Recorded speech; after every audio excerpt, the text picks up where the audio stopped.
Okay. Welcome to everybody. It's the Flaminpit Show today. How you doing back there, John? Doing real well there in this game. He looked really good on screen right now. So, Well, I knew that. yeah. Anyways, today my guest is Sergeant Stephanie Shannon, and she's going to talk to us today. She's got this new book out called Battling the Storm Within, and I would recommend people uh, that's been in the military, anyone in general, to get this book. It does tell about a lot of things that's going on that people don't know about. Maybe, she might be inspirational and helping people out. So, welcome, Stephanie. Thank you. So we're going to talk about this Battling the Storm Within. When did you write this, and what brought about you writing it? Well, actually, the book came from me journaling. I experienced what they call post-traumatic stress disorder, a military sexual trauma event. In my military career, I'm a disabled Gulf War veteran that Mm-hmm. served 8 years. And what I experienced in the military, I never got treatment or help for. So I lived up 20 years, just basically Wow. out here surviving on my own coping skills, my faith in God, and just trying to sort things out. So what happened, the book came out of it wasn't a pretense. It was more or less, it came out of my journaling time, my healing time. So Now, as, excuse me, you said 20 years. I mean, I'm just shocked yeah, that you could be going through this for 20 years and, I mean, there was just no diagnosis, or, I mean, why would it be 20 years before you could get a diagnosis? what happens is, for one, the negative stigma of mental health. Hmm. I worked as a social worker for 15 years, and they actually take your children if you have mental health issues and unstable. So the mental health stigma in the community and with professionals and Hmm. even veterans is not something that people want to obtain a label of. When Hmm. you're having depression or some type of emotional disturbance, a lot of times people, I would say, must self-medicate in different ways. If it's through spirituality, through substances, or like me, I was a workaholic. Right. And so I avoided dealing with my issues, and I didn't want to. I knew something had happened to me, but when I reached out to them, to the VA in 1996, they said they couldn't find my records. What, what happened to your records? Well, that's I a, mean, that's the thing. You think the military wouldn't lose stuff like that, but I guess it's well, they happens didn't all the lose it. time. They They just didn't want to no, deal with I it. got it in 2010. They showed up. Wow. So yeah, that's kind of what happened. So those obstacles there, the veterans that come back or people that experience trauma. Hmm. A lot of times it's not a lot of mental health support or direction and a place of safety for someone to reach out then when they've experienced things. So I never really shared my experience with anybody. Actually, the book is the first time I really disclosed all of that. I'm pretty Yeah. transparent in it. I think transparency is good, but Hmm. it came from my heart. I was journaling, just writing my thoughts. I was in therapy because after working for 15 years as a social worker, I burned myself out. Yeah.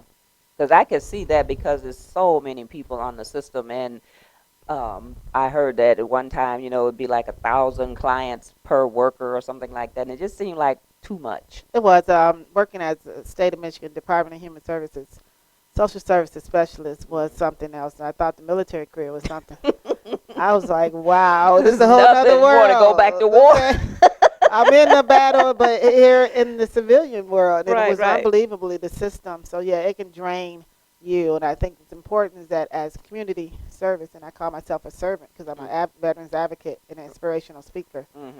I think it's important that we communicate clearly to people what we're where we're at and taking care of ourselves first. Right. It's important to take care of yourself. Now, when you were trying to manage this undiagnosed something, and like you said, you knew something was wrong. I mean, what kind of symptoms were you having, or what kind of things in your everyday life that made you think, well, gee, something is wrong here? Well, because I wasn't the same when I got back, I was different. I estranged myself from my family. I didn't really want to discuss what happened. I became different. I really didn't know who I was. Right. So I had bouts of depression, anxiety, fear, with isolation. Those are normal symptoms or typical symptoms for PTSD or manic depression. So at the time, I didn't realize. I just thought I was coping with coming back and just finding my way, going back to school, going to college, and Right. working. That's what I was doing before I left. So, So you figured it was all you know, good, but yet in the back yeah, of your mind, you was thinking there's still something quite not right. And I always heard that everybody that goes to the military and you go through something like Gulf War or back even far as Vietnam, when you come back, it's like your mental state is totally off because you see so much that we don't see. And yeah. it's like they ask you what happened. It's like, I don't want to talk about it. Well, yeah, what happens is the military structure is a whole nother world. Military culture is a whole nother culture. It's nothing like civilian world. You have to actually join the military. Somebody can tell you stories all day long. Right, right. But if you actually go through that system, it's like unbelievably a shift. You Hmm. know, from the policies, procedures, the daily operations, how it's set up, the whole bases, the whole environment in the military. You basically are micromanager, your government property. You know, Yeah, so yeah. you do what they tell you to do and play the role. But and if you don't, that's what happens. A lot of times, it's a lot of gray areas. So Hmm. even though military, quote unquote, in society they present the military to be this strong force and safe place to be, but actually inside the institution is toxic. It's just always amazed me. I mean, I used to want to be like an Air Force nurse way back in the day. But when I figured out I couldn't stand needles, I figured that was the field for me. But when you start talking about now, the war seemed to be so much different. And, back in Vietnam, they would talk about Agent Orange. And then when they got into the Gulf War and the Persian Gulf and all that, and they had all the chemicals and everything that was going on. Do you think a lot of that kind of stuff, like in the atmosphere, contributed to some of the problems that you have? Definitely. Gulf War illness is a multi-symptom illness, and the thing about it is very complex. So it's been 20 years too. That's what I include Gulf War illness, not just the PTSD. Yeah. Gulf War illness was caused by toxic chemicals that were released into the environment. We were shot up with the anthrax vaccine. We didn't know that. Um, Oh, yeah, you're like guinea pigs. yeah, pretty much. They didn't And tell you at no, all. they don't have to. Oh, Yeah, so it's kind of those conditions and guidelines that you're not privy to that you assume that they're going to do right by you. yeah, And then you had the sarin gas, depleted uranium, yeah, the oil well fires, yeah, the pesticides. It was very dirty yeah. environment. I've never seen anything so disgusting in my life. I mean, the smell, you can smell when you come outside. You know how here you can smell fresh air? Right. Not there. You smelling some kind of stench or something. Oil or something. Nasty. And then I over there. saw a show called Gasline, and they showed pictures back over there where all the oil wells was on fire, and they were saying that when you go outside, I mean, it was just the soot and everything in the air. I mean, was just raining down on you, and you would think all that stuff getting into your skin, and Yeah. and the water was never clear. No, we had big water bottles and that's what we used to haul. I used to drive trucks, actually, as a truck driver. Oh, I drove 14-ton tractor trailers, and I took that position because I wanted to be busy, but that's what we had. We hauled I would say, the toxins to pollute the environment, too. oh. But we had water bottles that we had to drink out of, in the Mhm. desert. So I think the interesting thing is that they're just now admitting that there's a quote-unquote Gulf War illness, and that was 2010, and we have plenty of my friends. A lot of my friends are deceased, Yeah, very seriously disabled. I consider myself blessed to be able to talk, walk, and yeah. so Because they showed that, excuse me, when a lot of people came back and they were complaining about the illnesses and everything, it's sort of like the 911 syndrome where everybody got sick, but then the government was saying, no, it's not caused by that. yeah. I mean, can you compare the two? Yeah, I can see it across the board. It's been a historical, thing. It's Mhm. just like the Vietnam veterans you said, Yeah. with Agent Orange. They have a tendency to do what they want, and then after the fact, deny it for so many years, and then admit a little bit. Then somebody make them say, okay, it's our fault a little bit. A little bit, but then what happens, even though you admit it, you give us conditions where they got pre-exemptive conditions for Gulf War illness now. Yeah, But you have to file a claim by December 2016 in order to qualify for it, which is not fair. The time period is too short. right, because, Yeah, it's not, because it's a lifelong illness and issue. And then the thing about it, they're denying 80% of the claims anyway. So they'll only reward 20. So so they're just saying, Right. well, at least we're doing something. yeah, we are. You know, we acknowledge you it. only got till next year, but but we're doing Right. something, and then Right. they're going to strike them down. Right. I mean, so how does all this affect your family life and everything? Do you, I hate to say stuff like flashbacks, but do you have anything like I'll that? discuss in my book very in detail the different stages I went through as a parent, single parent, married parent, as a professional. I talk about various stages in my life, even my family and strange relationships. But my family now is very healthy because I'm healthy. Hmm. But I think, yes, anything when it affects you, it affects your family. It affects those that care about you. Right. So I just think the thing about anyone that's struggling or dealing with these type of issues, a veteran, I don't care how long it's been, get help. It's to a point where now where the VA is not able to shut us down. Mhm. We're united in voice. It's a lot of people that I'm connected to through the social media. That's how I met a lot of the people that are, I would say, in the movement of truth and bringing awareness and Mhm. holding the VA accountable. So it's very important that these truths come out. We're bringing awareness, but it's time for some accountability here. Right, And you right. basically, saying you're going to do this, so we're going to make sure, That you do that. So I think I say the veterans is going to come from us. We can't expect anybody to do that for us. We Yeah. have to do that for ourselves if we're capable. The government backpedals a lot, and it's amazing how they don't have money for you to take care of you once you come home, but they have money to spend on the war Oh itself yeah, and to take care of the people over there. Want to right, train them for whatever, and all our money's going over there. right, And then when our people come back, not the way they left, we right. don't have any money for you. Well, yeah, it's a red tape system. I say it's very intimidating. It's a like gigantic monster in the sense where it gives you a thought process of okay, now where do I go? That's what we're trying to do with the VCAP, Mhm. Veterans Community Action Network team that we're starting here. Yeah, yeah. The spearheading here, right here, is going to be out of Flint, but it's going to affect 6 counties, Mhm. Region 6. And we're doing an alcohol meeting on January 22nd. So the purpose of that is to unite all the services available for veterans and network and work together. It'll take a year and a half to 2 years to really fully get it Yeah, rolling to this point, but that's what's important. yeah. Now, It's truth. is that group for all veterans, men and women, or just women?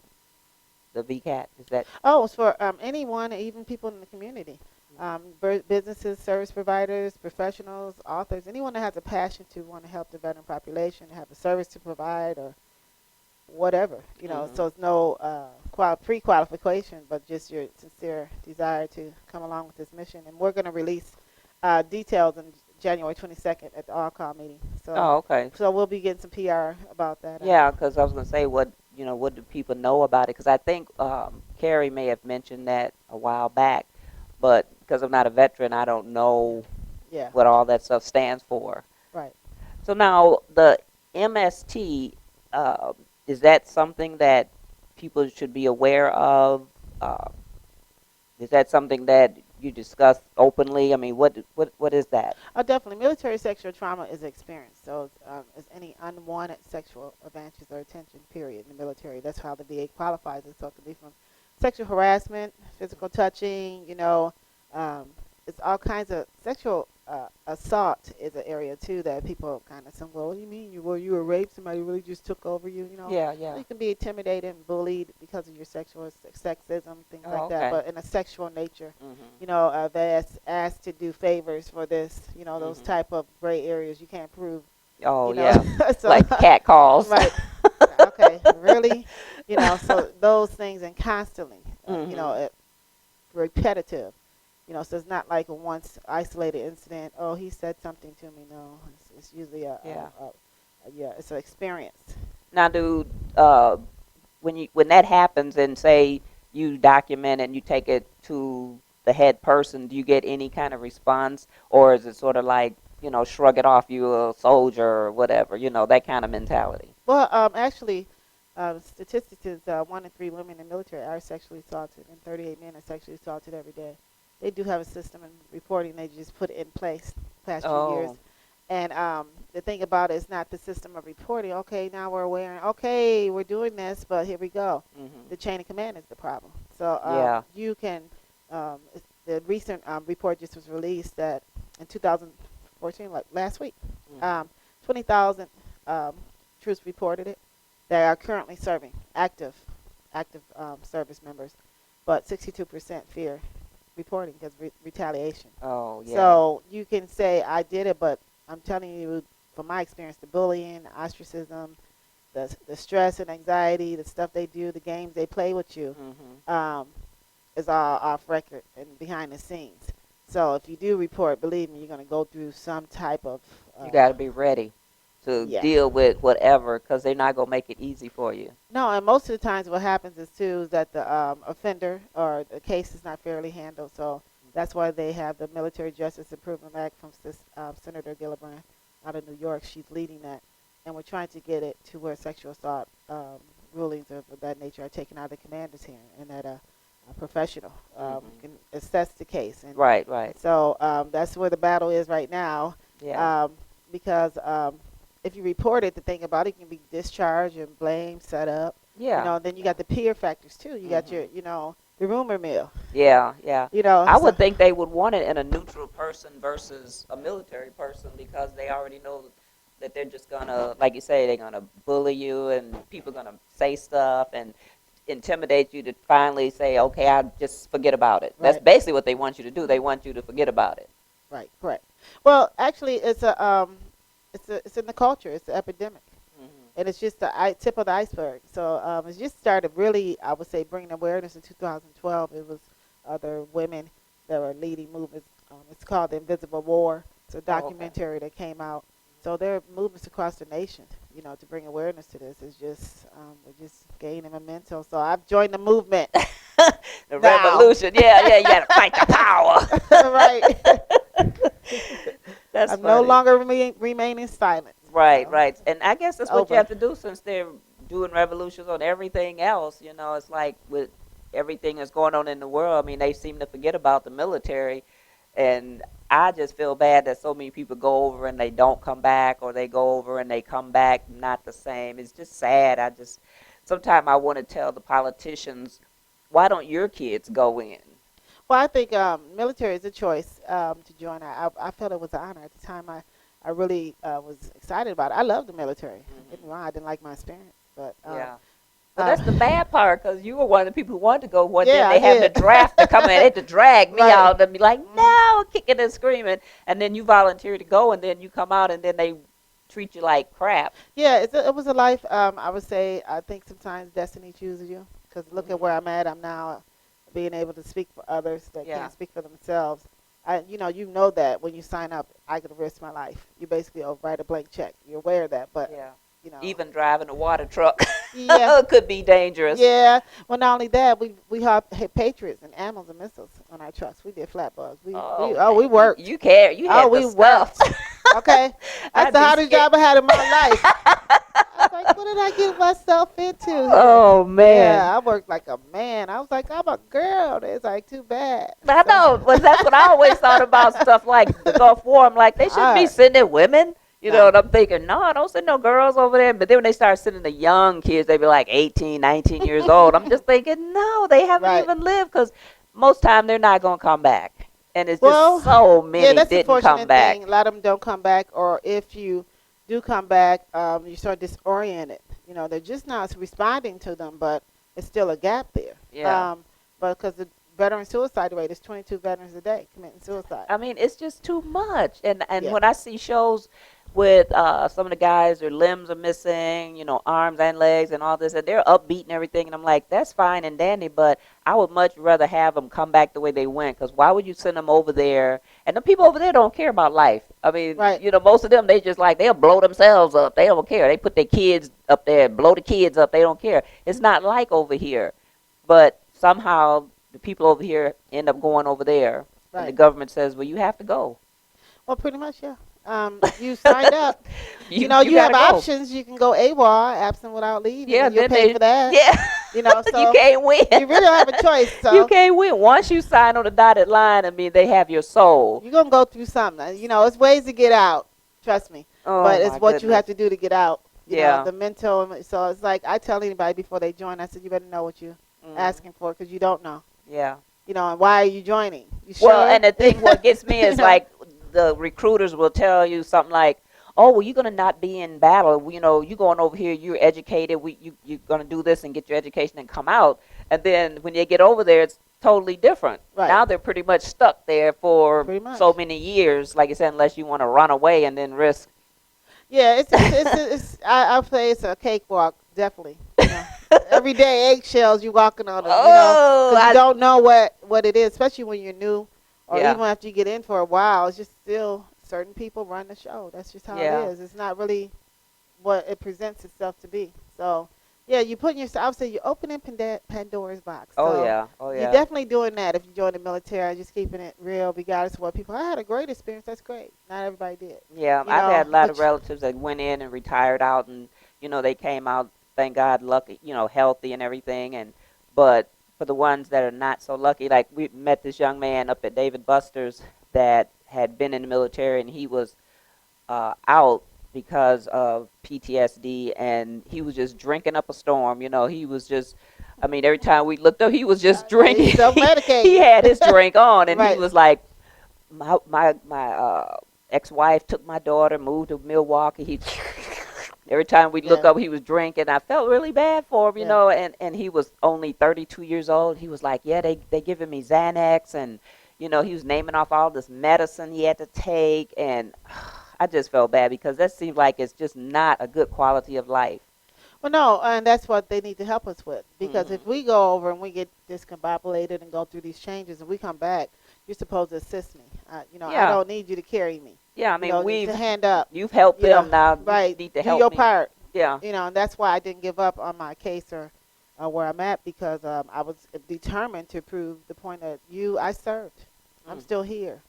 I know. I need your help, and let's get it done. So you have to be persistent. That's why I tell any veteran, if you're still living now, come on, if you made it through a war or even joined the military, No, you can't hang on. there's You got some. We got I would say a strength or a character to us that's developed. The military develops things in you that brings out a lot of strength right. or a definition of mindset. Your mind is fully developed, so you just have to channel that energy in the right. And they're Right. going to have to be either, it seems like it's either you're going to make it or break it, because you got to come out and be strong to transition back into civilian life, or you go downhill. Yeah, most of the people fall through the cracks. I did. I just so happened to have a good family base or Mhm. education base to where I was able to, and then, of course, God, helped Yeah. me. That's bottom line in the story. I talk about how my spirituality, how that kept me, my faith. In Right, the darkest of times. Mhm. I still just believed if he was waking me up every day, he had a purpose. He wasn't torturing me. Right. Yeah, At so- least you're home now. You can do what you want to do. Well, yeah. Well, actually, I'm doing what he called me to do. Oh, And that's helping That's veterans helping. and others. So, Right. being a servant. So now, as far as PTSD, like sometimes I see shows or the news and different people, they just say, I have PTSD. Now, is that just like military, No. or can just everyday person have PTSD? Because when I see it like that, I mean, I don't know where Okay. the line is. And it's like sometimes you think, is that an excuse to get services, or what? Just what is it? And Post-traumatic stress disorder is a psychiatric disorder, psychological disorder, and it can be caused by trauma. You can get in a car accident that shock you to the point you can't get in cars. You have to go through therapy to try to Oh, be okay, in a store. You okay. can suffer loss, grief, Mhm. some kind of trauma, that one I spoke of, MST, is the sexual nature, but you are physical traumas, yeah. losing something, a life-changing event Mm-hmm. can trigger PTSD. But anything more than 6 months is considered chronic. So you have to, Okay. I would say, seek professional help. See, the longer you wait, the more the disorder becomes. Yeah. And see, I never knew it was anything tied to anything but the military. And like I said, when I see people say it, it just seemed like, oh, you just saying stuff. But I never knew it could be anything that, it's like a trigger of some sort. And then you just have to. Now, how do you know if you have it? I mean, like, are you get depressed? I mean, how do you know that you have PTSD before you go to the doctor? Well, or, you can't, they have to diagnose you. You just Mhm. have to tell them your symptoms.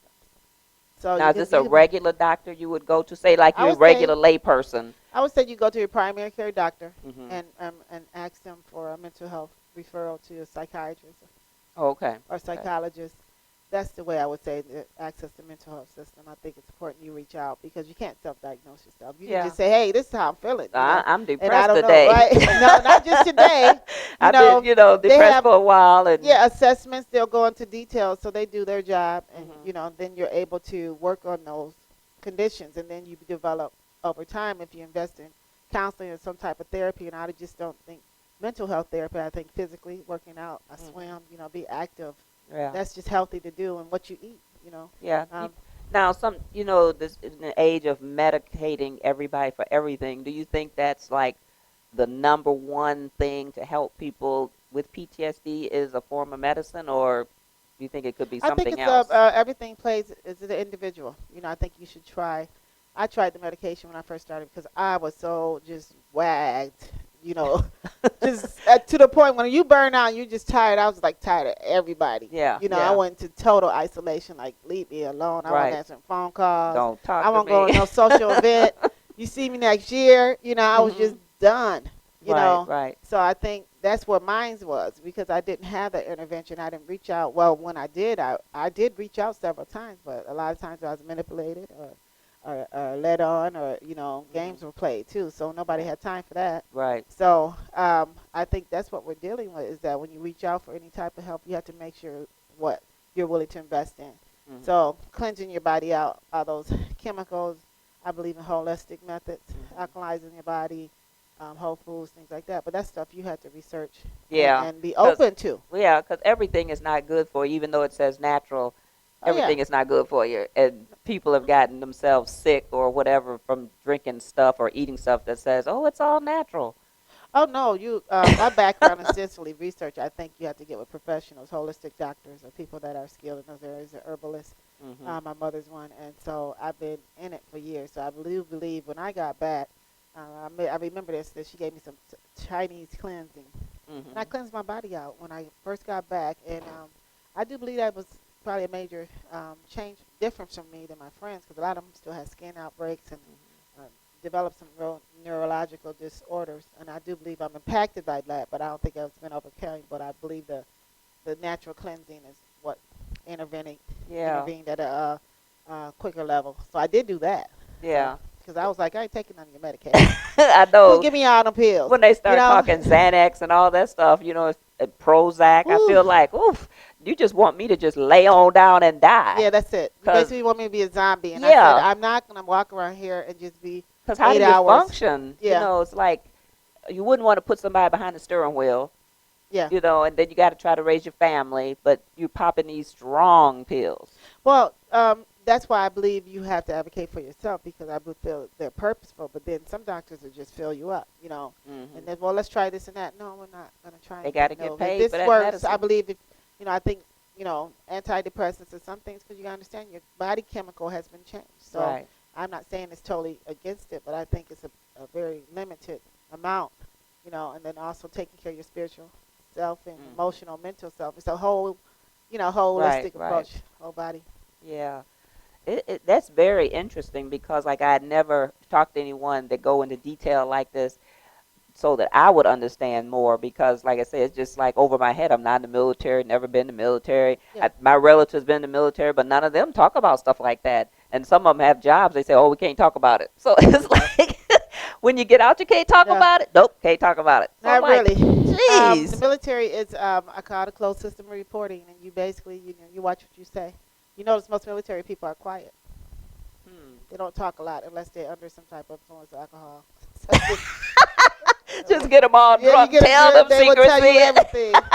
I say the military produced alcoholics. I talk about that in my book, The Lifestyle. You got the NCO club. You got you're out in the field or doing whatever. You come back in and everybody just going straight for their everybody pleasure. Drinking. And it's like, wow, so yeah, it does kind of cultivate that type of individual. So yeah, that's true. So you could produce a lot of alcoholics. When they come out, they be heading to AA.